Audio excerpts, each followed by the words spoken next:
Hello everyone, welcome back to my channel. So today we're going to talk about a shirt of mine. We're going to work with a shirt of mine which I wore for Holi this time, and it's a white shirt, and it was starting to get a little pale, so which is why I chose that shirt for Holi. And the idea that I had while wearing it was that after Holi I'm going to play with it, and I'm going to do, upcycle it, and I'm going to kind of create patterns on it and wear it differently. So, that was the underlying idea.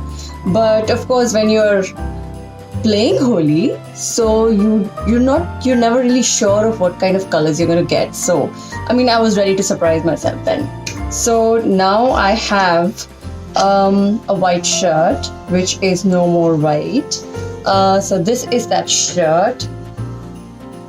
This is that shirt. I'm not sure if the colors are clear or no. It used to be white, plain white, but I cannot see white anywhere on the shirt anymore. So it's actually pink and yellow.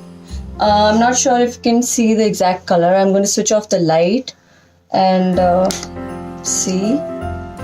I think you can understand the colors better now. So, and there's this little dash of blue teal here. So, this is what the shirt looks like. It's a regular full sleeve shirt, and I'm ready to play with it.